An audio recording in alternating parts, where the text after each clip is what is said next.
Si on te donne pour te posséder, ce n'est pas de l'aide, c'est une dette déguisée. On vit dans une société où les gens t'aident, te soutiennent, te tendent la main, mais leur but n'est pas de t'élever, mais de te rappeler plus tard que tu leur dois quelque chose. Le faux donateur donne avec la main et reprend dans l'ombre.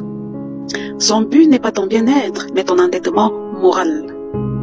Et si plus tard tu refuses son contrôle, si plus tard tu refuses d'être son esclave, si plus tard tu refuses d'être son faire-valoir, si plus tard tu refuses d'être son exutoire, si plus tard tu refuses d'être son paillasson, si plus tard tu lui dis non, il te ressortira sa générosité comme une facture émotionnelle.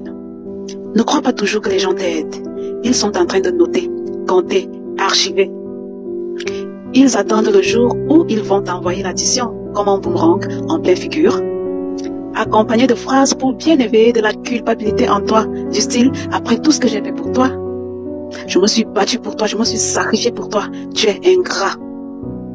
Sans moi, tu serais encore où je t'ai trouvé. Et toi, tu ne fais rien pour moi? Tu ne peux pas me rendre un petit service ?»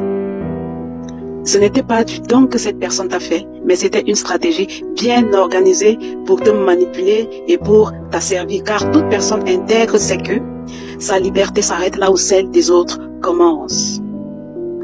Le véritable don se reconnaît au silence qui le suit. Celui qui donne oublie qu'il a donné. Mais comprends une chose, tu ne dois rien à personne.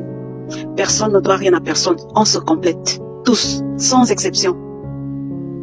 Si dorénavant une personne veut t'aider et que tu vois en lui qu'il est en attente d'une certaine soumission, refuse gentiment son aide.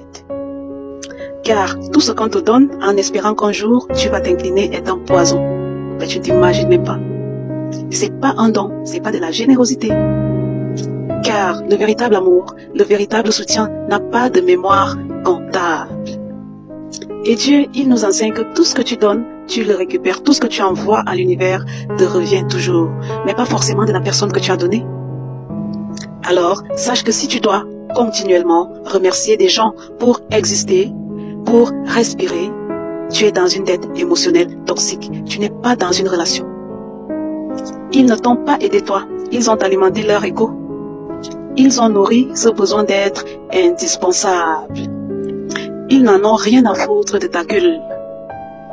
Ils avaient juste besoin de bomber leur torse et de dire que c'est grâce à eux que tu es là, que sans leur soutien, tu ne serais pas où tu es. Ce que l'ego donne, il ne le donne jamais véritablement, il le loue. Apprends à dire non aux gens sans justification, sans explication, non. Tout simplement, oh je me suis sacrifié pour toi, j'ai bu la mer rouge pour toi, j'ai rampé pour toi, non.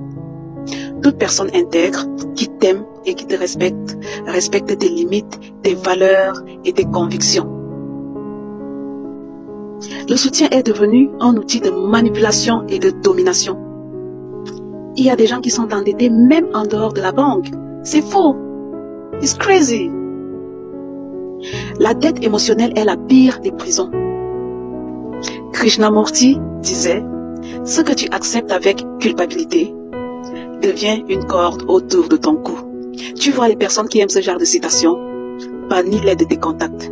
Ainsi que ceux qui aiment les versets bibliques tels que la main qui donne est toujours au-dessus de celle qui reçoit. Vire-les de tes contacts pour toujours, sans état d'âme.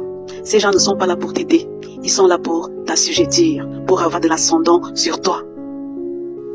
Bannis-les. Get out. Analyse tes relations. Réfléchis et vois qui est vraiment avec toi et qui ne l'est pas.